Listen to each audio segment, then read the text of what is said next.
Welcome to episode 285 of Sports Geek. On this week's episode, I chat with Brett Clarke to learn more about the growing empire of Thrill One Entertainment.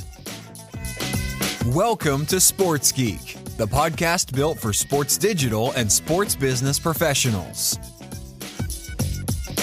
And now, here's your host, who is amazed with stories sports teams are producing on a regular basis, Sean Callanan. Thanks, DJ Joel. Yes, my name is Sean Callanan, and you can find me on all good podcast platforms, but primarily at sportsgeekhq.com. But this podcast is available on Apple, Google, Spotify, and my favourite podcast app, Pocket Casts. You can also find out more and keep in touch via the Sports Geek News email. Comes out every week detailing some of the articles and links that I'm sharing on a regular basis. You can sign up for that at sportsgeekhq.com/SGN. Otherwise, you can contact me numerous ways. You can try via social media at Sean Callanan or at Sports Geek on most platforms, or you can try the old-fashioned way, email Sean at sportsgeekhq.com. Before I jump into my chat with Brett Clarke from Thrill One, you might know it better as Nitro Circus and everything around the world of action sports. Just want to have a quick chat about the Sports Biz Zoom calls, powering through and actually keeping me connected with the scene through this pandemic. It's been a lifesaver for me. I really enjoy connecting with everybody. There are 6 weeks of Sports Biz Zoom replays available on sportsgeekhq.com. Last week's chat was Sports in 2030. Yes, we went there. We started looking at sports in the future. Why wouldn't you look 10 years in the future while you're in the middle of a pandemic? I'd love to see you there. We host them twice a week to cater for the wide audience that is the Sports Geek audience. If you are in Europe, the UK, South Africa, you can come along to our Tuesday call. I'd love to see more people on those calls. And then also we've got our regular Wednesday call, which is Tuesdays, 5 p.m. for my friends in North America. Some of the topics coming up are all going to be focused around the digital to dollars process. So if you're interested in sponsorship, then turn up to the Know Your Pitch session.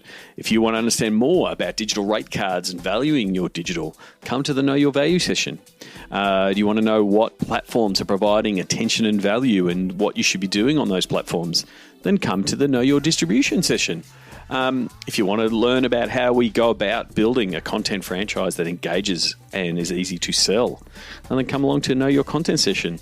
And if you want to see how I go about analysing social fans to understand how to engage more than just your digital cheer squad, then come to the Know Your Audience session. So you can go to sportsgeekhq.com.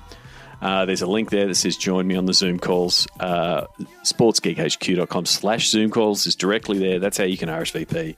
It would be great to see you there. It's great seeing regular returnees as well as people who have been long-time supporters of both myself and the podcast, turning up to those calls on a weekly basis. Additionally, one of the benefits of being a Sports Geek Patreon subscriber is you get to watch those Sports Biz Zoom replays. So please, if you appreciate the work that I'm doing across podcasts, newsletters, and now Zoom calls, you can be a Patreon supporter. You can go to sportsgeekhq.com/Patreon. It helps pay for the costs of producing a newsletter, getting James to edit the newsletter, getting DJ Joel to call my voiceovers, getting Jolie to pull together the podcast show notes and publish it. And I really appreciate all the people who have come on board recently. It is much appreciated, and it helps me shape what I'm trying to do in this space. You can do it as a personal supporter for as little as $4 a month. You can be a regular attendee to the Sports Biz Zoom and say, yes, I'm a Sports Biz Zoom supporter. If you're a startup and want some visibility with the Sports Geek podcast audience, you can do that for as little as $20 a month. And if you're a business that wants to reach the Sports Geek podcast audience, you can do so as a silver or gold supporter. Check out all the options at sportsgeekhq.com/Patreon. I really do appreciate it. Before I get into my chat with Brett Clarke, from Thrill One and Nitro Circus. Just wanted to quickly, I guess, update you and ask you if there's a way that I can help you. I really do appreciate working with podcast listeners, whether that's working on new content initiatives, helping you review and design future digital and social media efforts, if it's helping you rework and understand what your sponsors want and better deliver for them if you're in which make good territory, which we're all in, admittedly, and how we could apply the digital dollars process to help you develop audiences and revenue. Happy to have a chat. If you want to work with Sports Geek, I love working with podcast listeners. You simply go to sportsgeekhq.com, click one of the buttons that say call me, or reach out to me, Sean at sportsgeekhq.com, or slide into my DMs on LinkedIn or Twitter. I'm available on all of those platforms. Let's have a chat. But now, here is my chat with Brett Clarke from Thrill One.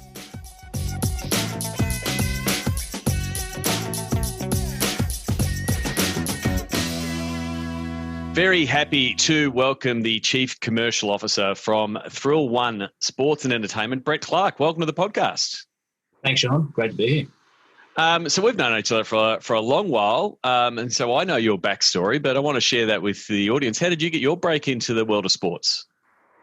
Yeah, I mean, it feels like it's been an age now. I definitely didn't have as many grey hairs back when I started, and probably wasn't carrying as many kgs, but I started in sort of volunteer sports at Surf Life Saving for a period of time, and then was sort of lucky enough to pick up a role at the Melbourne Storm back in the end of 2004 into 2005, and spent a year down there. A year that's sort of pretty transformational. Got married that same year, and then I was able to pick up a role back with the West Tigers. I'm a New South Welshman, so sort of was back in Sydney, and I was able to get home and stayed at West Tigers there for 8 years, and 8 amazing years. Fantastic club, fantastic. Property, location, the people, from within the organisation, the players, the fans, really loved my time there, and had some history there. My dad played, professional or first grade for the West Magpies back in the day, and so it felt like a bit of a homecoming, and so 8 years down the path, and worked with some great people, Steve Noyce and Scott Longmuir and Stephen Humphreys, who's now at Manly Sea Eagles. And that was a lot of there was a lot of change in the NRL on the area you're working in, sales and marketing. Digital was just starting. Like a lot of the NRL clubs were starting really the strong push into membership. So it was a really exciting time to be at the NRL, at an NRL team like Wests.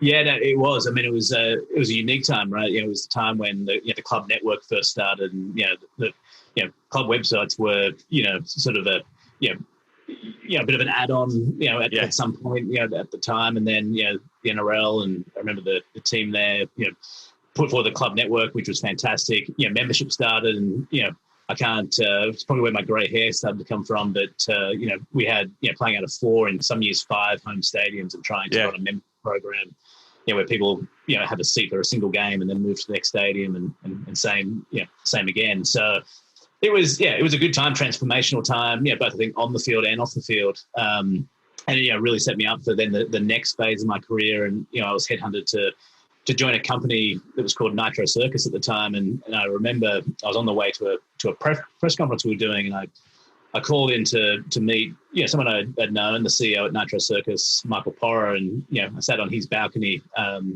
was in a suit, ready to go to this press conference, and he was sitting there in a t-shirt and a pair of board shorts on his balcony overlooking Warriewood Beach, and telling me about this business of Nitro Circus, which I had some understanding of, but not enough detail to make a really good decision. And after a number of discussions, it presented just a really good opportunity. I remember at the time, West Tigers were one of the better sort of social media clubs, and I think we were sort of around about in the 50,000, 100,000 followers at the time. And I remember going home and sort of logging onto Facebook, this was pre-video and image days as well, and seeing 3.4 million followers globally, and it was like, okay, I need to stand up and take notice. And the next search I did was an image search, and the first image I saw was one of our wheelchair athletes rolling down a 50-foot ramp in a wheelchair. And I remember my wife saying to me, "You're really going to go and work for these guys that send people in wheelchairs down ramps." And, the rest is history, almost 8 years, or actually a little over 8 years now. So at Nitro Circus, which is now Thrill One Sports Entertainment. So what was Nitro like in 2012? Because it was this, the growth of action sports, and you had the rise of these action sports athletes and on multiple disciplines. So what was it like, going into that first role of, global head of business development and marketing partnerships at Nitro? What was it like going into that business? Because it's completely mind-changing compared to like an NRL club or a traditional sports club where it's like, here's our season and here's when we play and here's our opponents. What was that Nitro Circus like initially when you first came in? Yeah, I mean, it was somewhat, in some respects, a small business, right? Yep. Probably no more than a dozen staff at the time, a very family business. The CEO at the time, Michael Porra, had a number of his family working in the business. And it definitely felt like that sort of entrepreneurial startup type business. At the same time, and I use this analogy a lot of times, as a startup business with, the 3.5 million people sitting at the door waiting to come on in, which is a nice head start. But, the appeal of that as well was, I joined a company and was able to set the commercial strategy from a blank canvas, which there's very few opportunities. And it was obviously the appeal of that role was to go in and start a program from scratch. And I mean, on the sponsorship side, we literally had, a few $100,000, sponsorship a year. And, and that's now grown, considerably, year on year. And we're now, an 8-figure a year sort of, sponsorship business. We were doing around about, 10 shows a year, somewhere in that range. We're now doing upwards of 50, events a year right around the globe on every continent.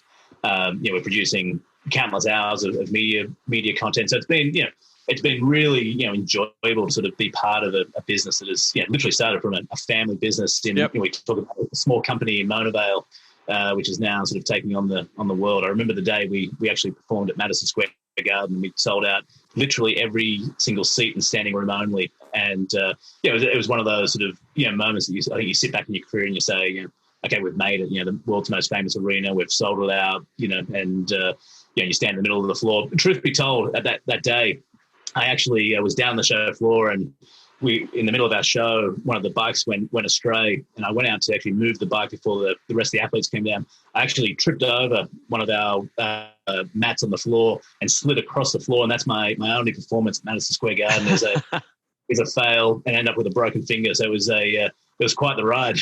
Oh, well, I mean, I hope someone captured it. That should be on YouTube somewhere. I mean, the interesting thing for me, like when you went into Nitro, I'm assuming, was it really all around, I guess, the brands that were very much related to the sport? And over the last 8 years, you've gradually widened that sponsorship portfolio, like moving from motorbikes and like all things related to your sport to being that wider piece. Was that what it was like when you started, and the widening of, I guess, the opportunities because you've got such a broad fan base?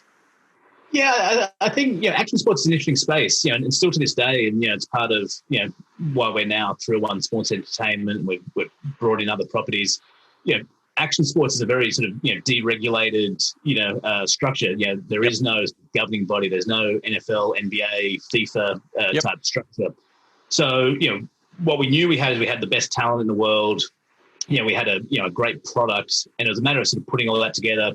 And talking about the audience that we appealed to, and again, I talk about the size of that audience was substantial before we had even really kicked the ball. And I guess part of the strategy was to expand both the volume of content we were doing, build characters around. We had some amazing talent, people like Travis Pastrana, who is a star in his own right. Aaron Wheels, Fotheringham, our wheelchair athlete who opened the Paralympics in Brazil, jumping through the Olympic rings or the Paralympic rings. And then we've grown other athletes, a guy called Ryan Williams, who's an Australian based scooter and BMX rider who quite literally was a 17-year-old kid, at the time, and is now sort of, in his mid-20s and, is a YouTube star. He's the best scooter and BMX athlete in the world. So we developed the talent. And then we've developed properties around that as well because, we've identified opportunities in the market and, with our expertise in event management, marketing services, sponsorship and commercial broadcast, we know we can deliver, premium events in markets that people wouldn't otherwise consider. So, it's been a fun ride, and it's sort of it's very much a roller coaster. You never know what you're getting 1 year to the next, but that's the beauty of working in a group like this, where we're nimble and we're flexible, and we're able to sort of take opportunities when and where we can.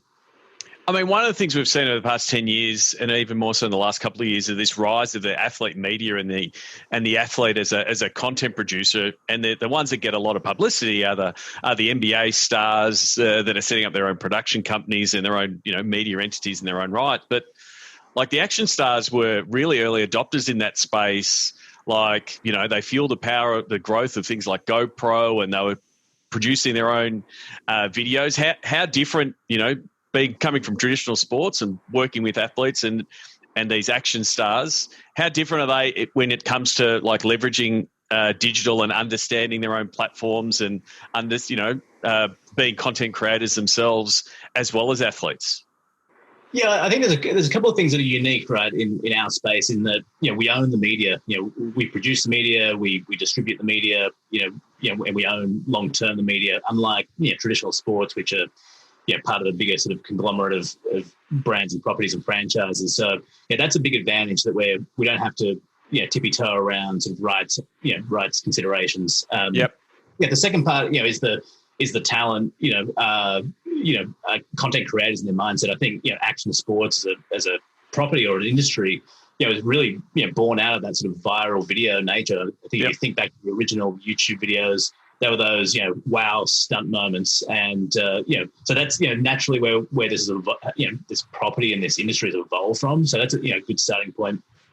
And then from an athlete point of view, the talent get paid by producing content, and that be that live in arena content or media content. Yep. So that they only get paid for what they do. There's no long term contracts from the majority of athletes. They need to be creative as an athlete and as a media entity. And, I think we've seen over the years, in action sports in particular, I mentioned Ryan Williams before, the Funk Brothers, who are a top YouTube, producer, they've got, I think it's over 5 billion views of their content online.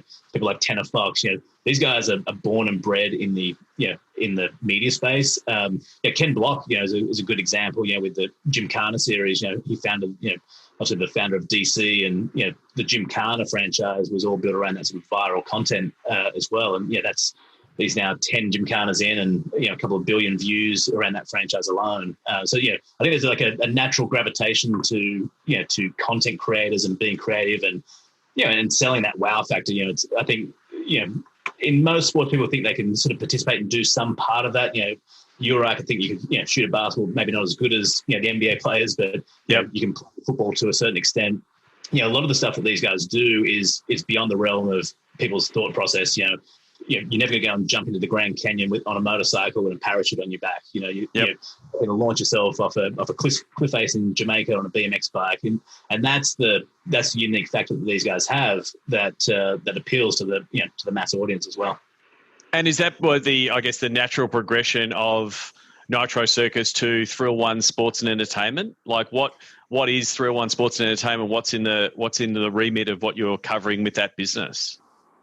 Yeah, so I mean, it's been really exciting. I mean, we finalised a number of transactions in the formation of Thrill One Sports Entertainment in January this year. And some would say opportune timing, pre-COVID, but.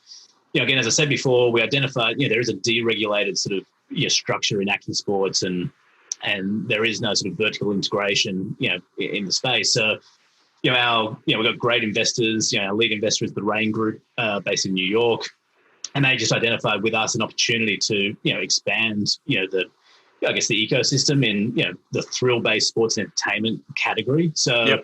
It doesn't need to be action sports per se. We've looked at opportunities, and we'll add other properties in time. And we've looked in the rodeo world, in the mixed martial arts world, and other spaces.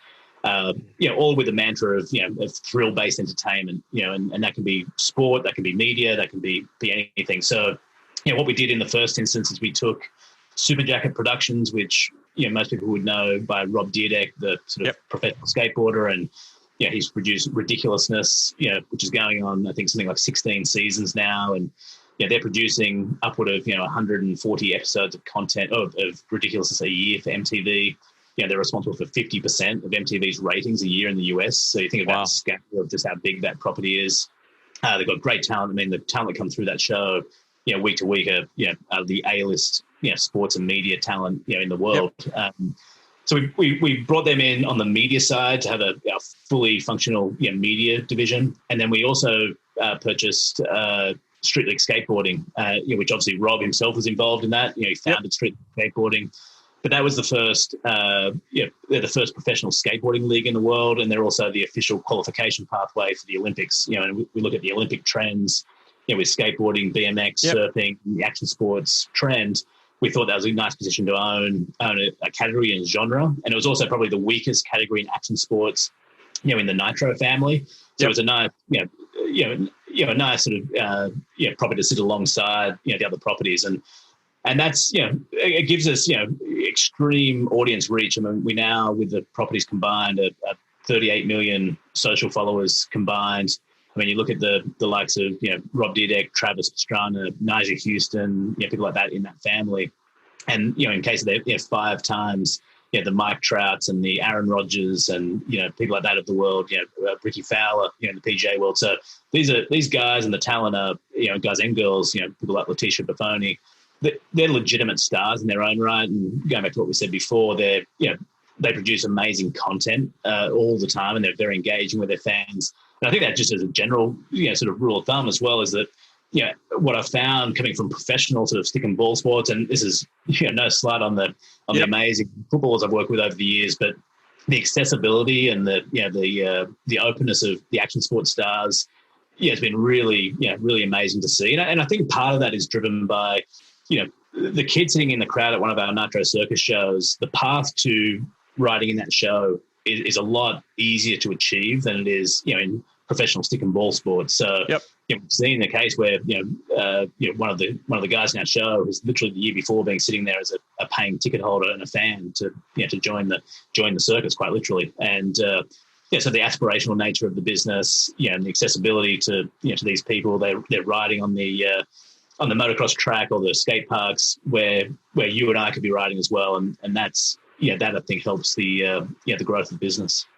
I mean, the other thing is like you said, there's no federation, there's no one driving it. So, you're charged with both fueling the growth in audience and fans and what you're doing that with across media and personalities, but then also, in traditional sports, there's grassroots programs to say who are the next stars that are going to come along.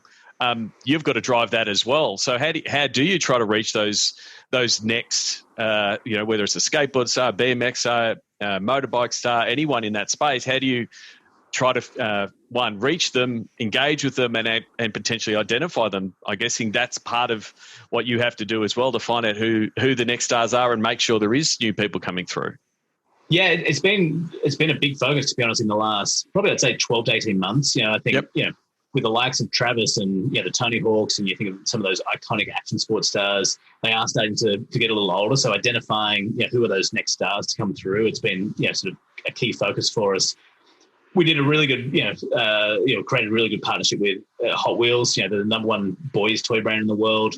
Yep. We launched a series called Superchargers.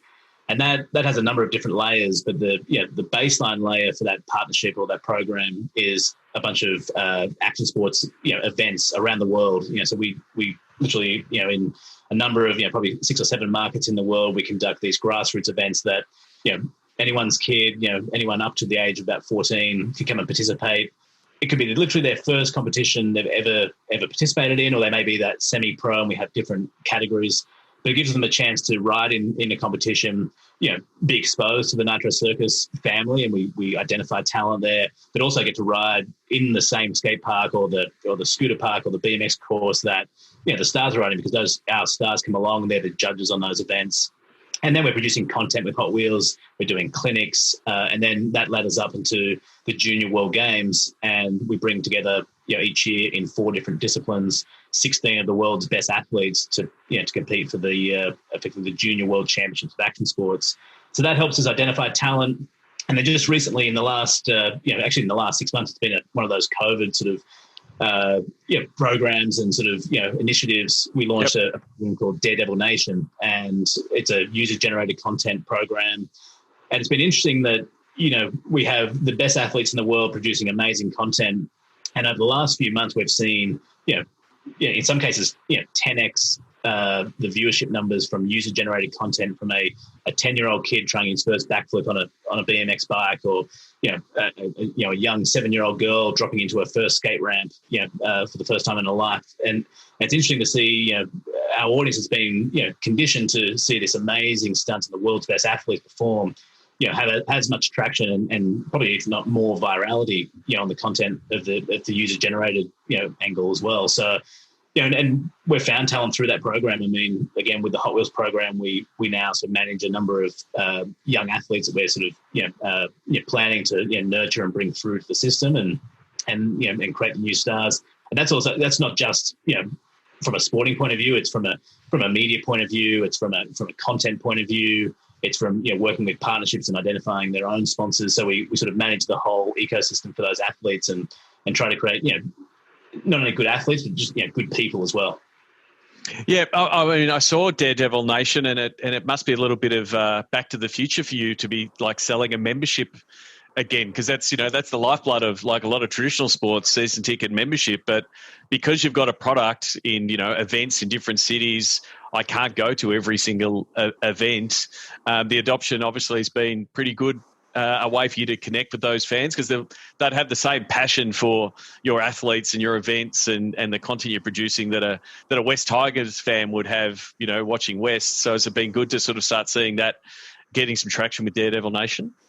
Yeah, it has. I mean, part of that is finding a pathway to connect and be more engaged with our fans. I mean, over the last few years, we've found huge engagement through our social platforms, and Facebook in particular.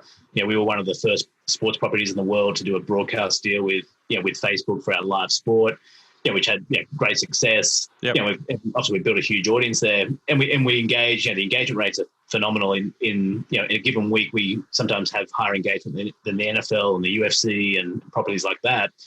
Yeah, but at the same time, we want to get a little deeper. And Daredevil Nation is that sort of that fan club type experience that we want to sort of nurture and create an environment where there's exclusive content, and we learn more about these people, understand what they want to see, and provide unique opportunities. And again, I think it's sort of been the silver lining in some respects. I don't know if there is a silver lining to the sort of pandemic phase, that it's enabled our team to be a little bit more creative, and also we're doing so many things so often that it was given a chance to put our head above water for a second, take a breath, and work out how do we better engage with our audience. And create sort of that meaningful engagement. And Daredevil Nation, we've only been going for probably 6 weeks now, but it's been a huge success out of the gate. So we're excited where that can go.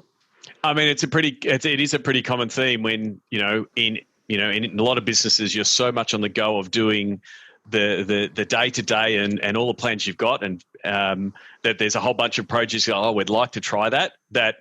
Everyone's got a bit of bandwidth to try those things to see how they can engage fans. So it's good to see that. You've talked a lot about, and it's hard because a lot of people want to put a business in a box and say, what are you? Are you a events business? Are you a media business? Are you if someone asks you from that's your role, chief commercial officer, what do you view yourselves as?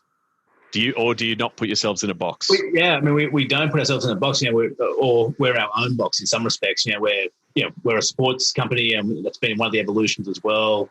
I should say we're a sports company, we're a media company, we're an entertainment company, and we live in each of those verticals. And originally we were very much an entertainment, choreographed entertainment, media production. Over the last 3 years, we've moved heavily into the sports side of things, and we've launched, the Nitro World Games. Obviously, we've brought SLS into the family, and they've got the World Championships and the Olympic qualifiers. We launched Nitro Rallycross, which is taking production vehicles and launching them 120 feet over gap jumps, and these cars launch faster than an F1 car. We're about to move into the electric space in motorsports as well, which is going to be an exciting initiative.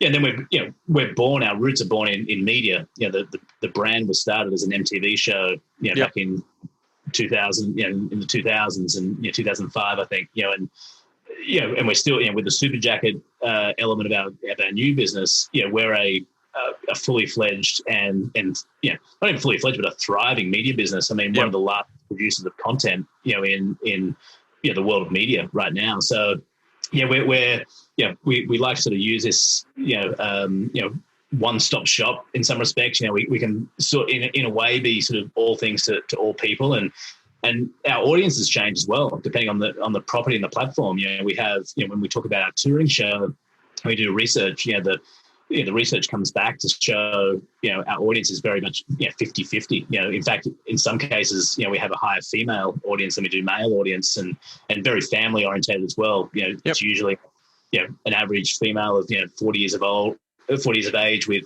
2 or 3 kids in the family.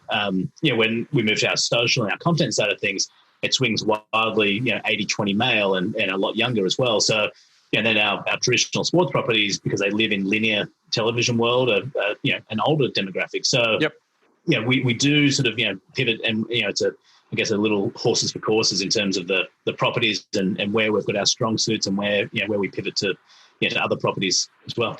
But it gives you, I guess, that flexibility and de-risks all the different opportunities. Like, obviously now your events business has been severely impacted by COVID with postponements and moving, but the fact that your media is still powering and you're still producing content for different partners, obviously with challenges. I'm sure your media production in a COVID safe environment has largely changed, but it's a matter of still getting the content out the door. That de-risks the opportunity for the wider business. Yeah, absolutely. I mean, I think, as I said before, the chance to get our head above water. I mean, I think what's been encouraging in this period is the buy-in across the company. I mean, from our highest executives all the way down to our junior staff, everyone contributing to ideas about getting creative. And I think, I will say for sure, the media side of our business has been a blessing, through this period. I mean, we've been as busy, if not busier, and on the ridiculousness side, with Super Jacket, they're producing content, and we're one of the first studios in Hollywood back to filming, sort of post-COVID, with all the procedures in place. But they're now pumping out a huge volume of content that other people are looking to them as the example. And I will say, in some respects, it's created new opportunities where we've identified where priorities lie. And I mean, we can't wait for live events to come back, of course. And it's an opportunity cost, but it's not probably had as big an impact as we thought it could have had, because of the creativity and the ability to sort of pivot and move around and utilize the media strength of our business. I mean, the other part is, we've seen as well is the ability and the inherent flexibility in a sport, or industry like ours is, we've created a backyard series where we've identified compounds. Travis Pastrana's backyard is it's called Pastrana Land, and it's a Disneyland for action sports athletes and talent. And we produced an event out of his backyard a couple of weeks ago called the Pit Bike Championships, and we had 11 teams, all sponsored by brands, and it was sold into ESPN, and ESPN broadcast it. And it's quite literally 22 guys and girls riding kids' motorcycles around a backyard course, albeit the best backyard course ever built, in the history of motorsports. But it was, it just proved the creativity that we can pivot. We don't need to, bring a league together or work out bubbles and those kind of things. We're able to find creative ways around that. And in some respects, open up new opportunities. We're now expanding that series into a multi-leg series in the back half of the year.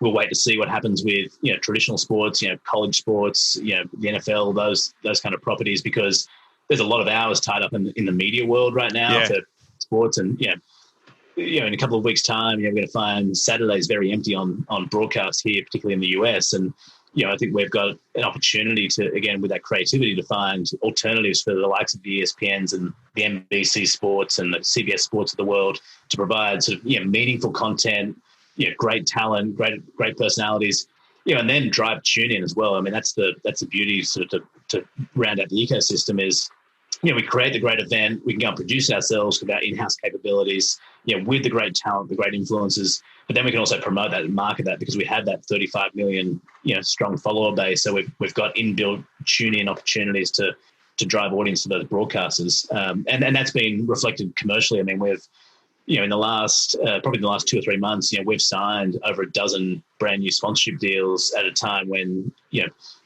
brands and partners want to activate. They want to be active, in certain categories, and in traditional sports that doesn't exist right now.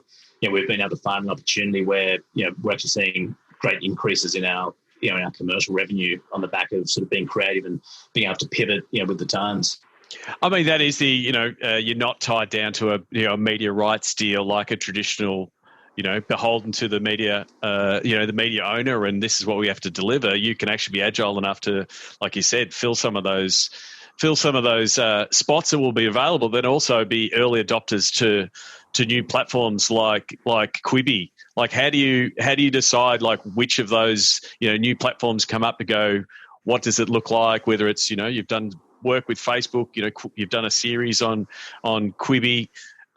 You've got because you own everything. How do you make some of those decisions on some of those newer platforms? Yeah, I mean, as I said before, it's very much a horses for courses, and the right property and the right concept or creative fits different molds. And I think what's been interesting over even the last 12 months, we've had a huge success with Quibi, Jeffrey Katzenberg's new company that's launched, and we launched a program called Life Size Toys, which was again taking kids' toys and supersizing them and launching them or driving them as fast as we could.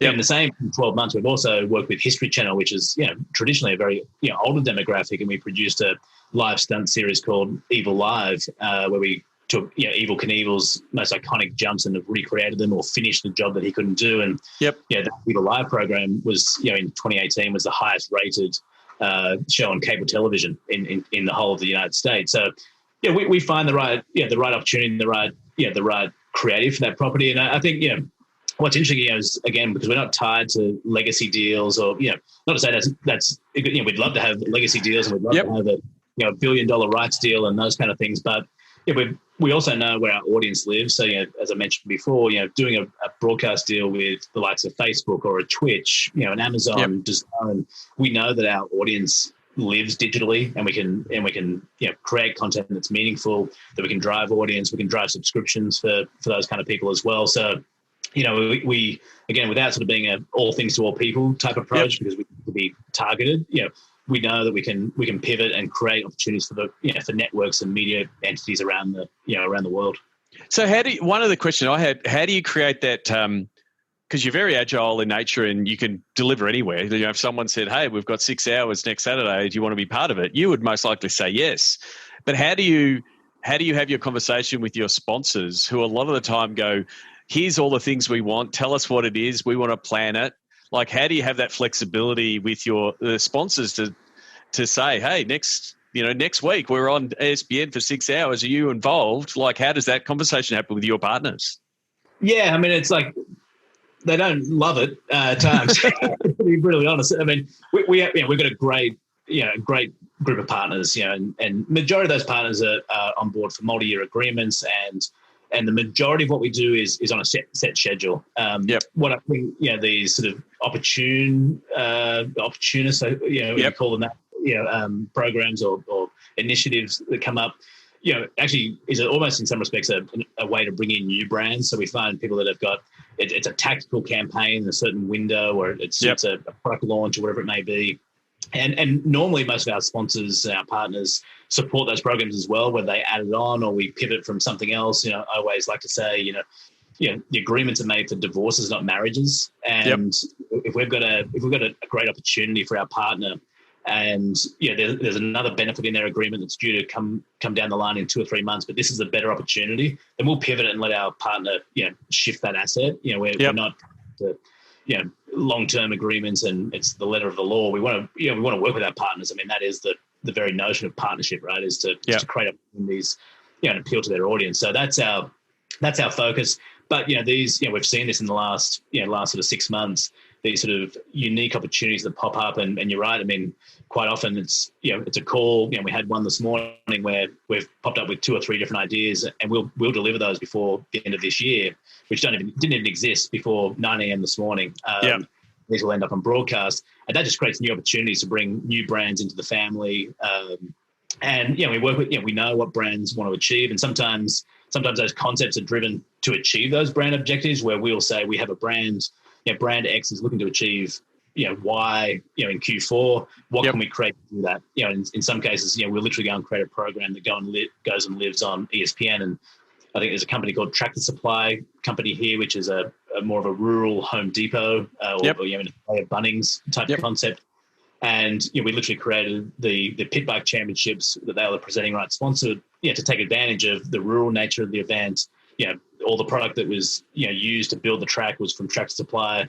And that's a very opportune, creative opportunity where we were dealing with creating a solution to a challenge that they had. And they're flying on the stock market. They want to keep that momentum going. How do we create opportunities? And that was an example. And 4 or 5 weeks later, we've got a show on ESPN, airing on a weekend. So we try and just be creative, and so I said, it's half looking after the existing partners and creating opportunities where we see them, and it's also a good way to bring in new partners to the family. But effectively, anyone that comes on board knows that they're going to get that agile, opportunistic nature. That's what your business is. That's where the opportunities lie. So if you are a straight down the line, I want my logo in the top left corner for every, for X many minutes and tell me how many times it was done, like they're probably not a partner for you guys. Yeah, I mean, I think there's definitely a case where there's some minimum requirements, but we often sort of say, and to steal one of Travis's lines, we use it in every proposal we do, is be careful what you wish for, because Nitro Circus will give you the opportunity to do it, and that extends to Thrill One. And we're a creative company in our heart, right? So we start with a blank canvas and we sketch out with the brand, what that looks like, and what's going to achieve results for that brand and returns. And what we're not is a spots and dots company, where we're selling the sign on the side of the pitch and we're selling the billboard in the broadcast. I mean, they come along with the partnership, and there's a reason for them being there. Yep. But the reality is that we're creating unique solutions-based opportunities for these partners that they're born out of creatives. And that, we want to be sort of I guess regarded as a creative property, creative business that when the partner looks back at the end of the year, they say, that delivered for us. And we talk about Yokohama. I remember the president of Yokohama here said to us when we joined, it's like, please just round up for us where you can. And I mean, at the end of the year, I remember he came in and shook our hand and said, you've done more than round up. And that's how we like to operate as a company. Terrific. Well, thank you very much, Brett Clarke from Nitro Circus and Thrill One Sports Entertainment. I want to finish off with the Sports Geek Closing 5. Do you remember the first sports event you ever attended? I don't, but I'm going to say, as I said, my dad played for West Magpies. So I'd imagine it's somewhere in a change room or a locker room at a rugby league, back in the New South Wales rugby league days. So I'd imagine that's probably it. So I'm going to say a West Magpies game. Terrific. Well, it's always an answer that can't be Googled, so we'll go with that. You would have been to a lot of sports events and a lot of Nitro events in your time. Do you have a favourite food memory or a go-to food when you're at a sports event? Yeah, I'm going to give two, and I'm going to give an Australian and an American food. I mean, over here in the US, you cannot find a meat pie hardly anywhere, so I'm going to say a meat pie for sure. And some will probably say I ate too many of them over my time, but meat pie on the Australian side.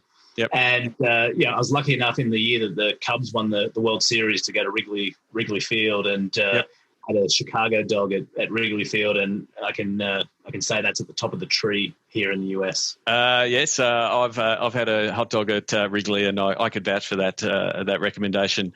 What's the first app you open in the morning? Yeah, I mean, it used to be the traffic app, but now that we've actually closed our office, so we're until January we do not have an office. Home is the office. So scrap the traffic app, and it's probably the second app is Twitter, and I think it's still my go-to. It's usually I wake up and trying to find out the transfer business for Everton in the Premier League and track it down. But then it's that's my go-to most of the time. Terrific. Who is someone that you think the Sports Geek podcast listeners should follow, and why? Whether it's someone you've worked with, or a talent, or maybe an author. Yeah, I mean, I think I'll be biased and say follow Travis Pastrana, follow Nitro Circus. And we'll put some of the content and links in the show notes. That goes without saying, but Yeah, I mean, I'm a big fan of following people with positivity, and I find a guy like Rory Sutherland, sort of the vice chairman at Ogilvy Group. I mean, fantastic. A, he's creative. B, he's positive. I really love following him. And another guy, Musa Tariq, who was ex Airbnb and Ford, and as he calls himself, I think in his bio on Twitter, eternal optimist, and he absolutely is. But he's a creative person at heart. I just love sort of seeing and the way the way they approach things, but also just their positivity. Well, in 2020, you definitely want to hang out with people with glass half full mentality. It's thrown enough at us. Absolutely. So the last one, and you can answer this with your Nitro Circus hat on and your own personal hat on. What social media platform is your MVP? What's your one platform that is your MVP? Yeah, I mean, from a business standpoint, in our business, I mean, Facebook has been phenomenal for us. I mean, we've been lockstep with them as a company. I mean, the team at Facebook's been fantastic with us. As I said, we've launched broadcast rights. We've beta tested programs with them, and we've grown an audience. Probably to a stage these days where you couldn't grow, organically again with the algorithms and things. Personally, I think Twitter's great. I mean, I just love from a sports business point of view. I think it's the most engaging platform. My kids keep trying to convince me of TikTok, but I've not gone there yet. But I'll go with Facebook on the business front and Twitter on the personal front. Terrific. I mean, on TikTok, are you seeing more of your talent lean into TikTok and do more things on that platform, and it's becoming a developing platform for Nitro overall? Yeah, I think sort of in some respects, sort of respective of society, right? Our younger athletes are all over it now. Our older athletes can't stand it, and so in the locker room, it's one of those sort of young guys and girls over there, and the older guys and girls over this way. But I mentioned that Hot Wheels program. We're building up quite a substantial TikTok, property and sort of a channel, because we know that is sort of where the youth are operating. Between there and someone like Twitch as well, which has been very unique as well. We've done a lot on Twitch in the last few months to build that property, just because of the interactive nature of the property. So it's been an interesting sort of case study to see how it works. Terrific. If people want to connect with you and talk to you and ask you about the podcast and ask you about Nitro, what are the best platforms for people to connect with you on the internet? Yeah, I mean, reach out on Twitter. So at Brett_A_Clarke.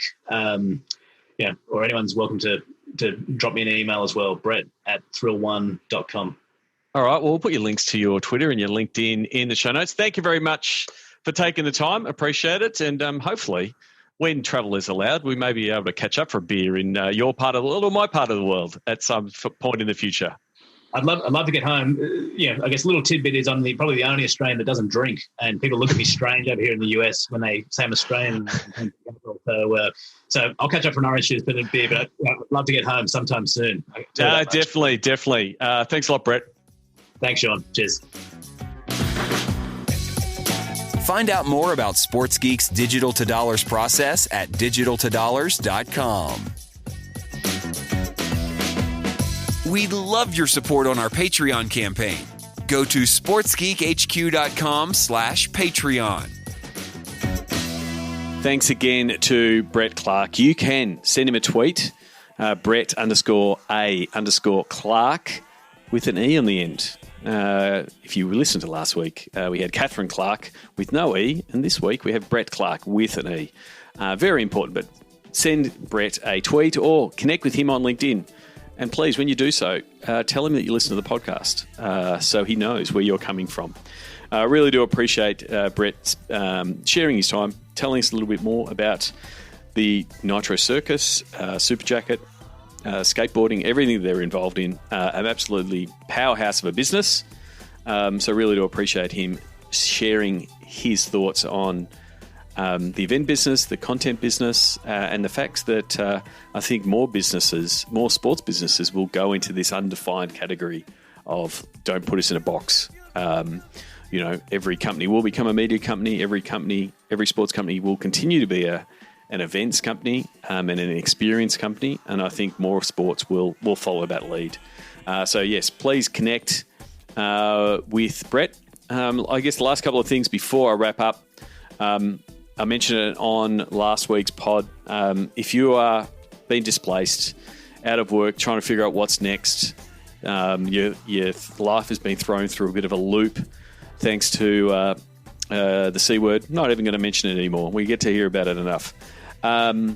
Please reach out, whether it's via email or via LinkedIn. I've opened up the Sports Geek calendar for some office hours spots. What are office hours? It's a 15-minute chat to see how I can help you, whether that is helping you find a new job, helping you review what you're doing in LinkedIn, helping you connect with the right people that you want to connect with, helping you define what you want to do.